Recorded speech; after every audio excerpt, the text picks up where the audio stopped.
আল্লাহ তাআলার দিন বিজয়ের লড়াইয়ে তোমার সাথে আমরা আছি ইনশাআল্লাহ। তাহলে আমি সামনে চলার সাহস পাই।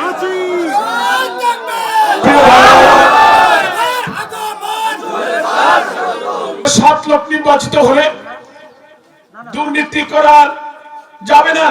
আল্লাহ তাআলার দিনকে যারা বিজয়ী দেখতে চান, এবার সুযোগ এসেছে স্বাধীনতার 54 বছর পর ইসলামী দলগুলো, 5টা ইসলামী দল এক জায়গায় হয়েছে নাকি বলেন?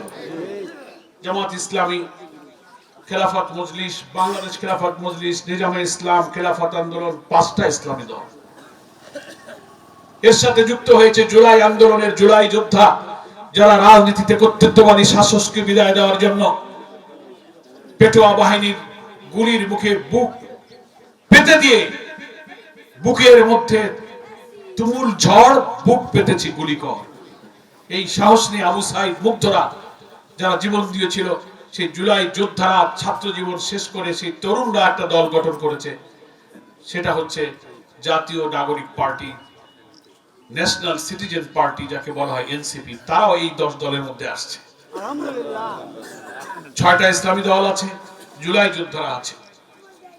আর একজন বীর মুক্তিযোদ্ধা কর্নেল অলি আহমদ বীর বিক্রম, মুক্তিযুদ্ধের একজন কমান্ডার ছিলেন।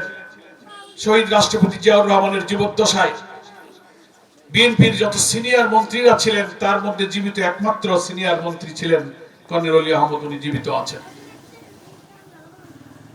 উনি বিএনপির রাজনীতির সাথে ভিন্ন মত পোষণ করে পৃথক দল করেছেন।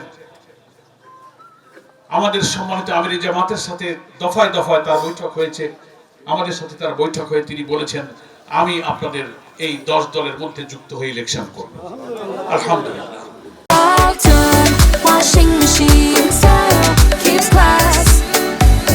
তাহলে আমাদের সাথে 3টি চেতনা একত্রিত হয়েছে।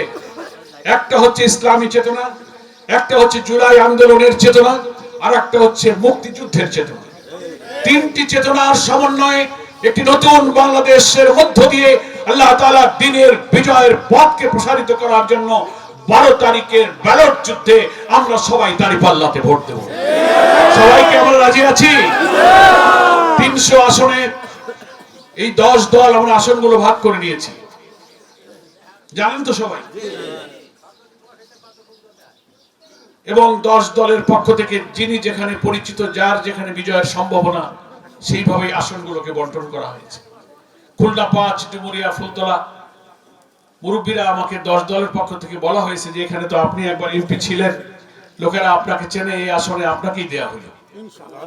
কারণ আপনারা কি বলেন, আমি যদি আপনাদের কাছ থেকে আশ্বাস পাই, সাহস পাই যে না ভাই, বন্ধু, বাবা তুমি থাকো, আল্লাহ তাআলার দিন বিজয়ের লড়াইয়ে তোমার সাথে আমরা আছি, ইনশাআল্লাহ।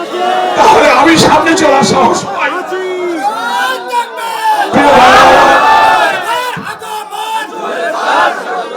যারা আল্লাহর দিনকে বিজয়ী দেখতে ভয় পায়, যারা মনে করে 7 লোক নির্বাচিত হলে দুর্নীতি করা যাবে না, 7 লোক নির্বাচিত হলে হারাম খাওয়া যাবে না, 7 লোক নির্বাচিত হলে সন্ত্রাস করা যাবে না, 7 লোক ভালো লোক নির্বাচিত হলে ভিন্ন মতের উপরে দমন প্রয়োগ করা যাবে না, সৎ সরকার প্রতিষ্ঠিত হলে আইন আদালত কোর্ট কাচারিতে হস্তক্ষেপ করে নিরীহ নিরপরাধ লোকদেরকে ইচ্ছা করে মামলায় জড়িয়ে হয়রানি করা যাবে না, সেই সব লোকেরাই এখন 7 লোক নির্বাচনে বিরোধিতা করছে।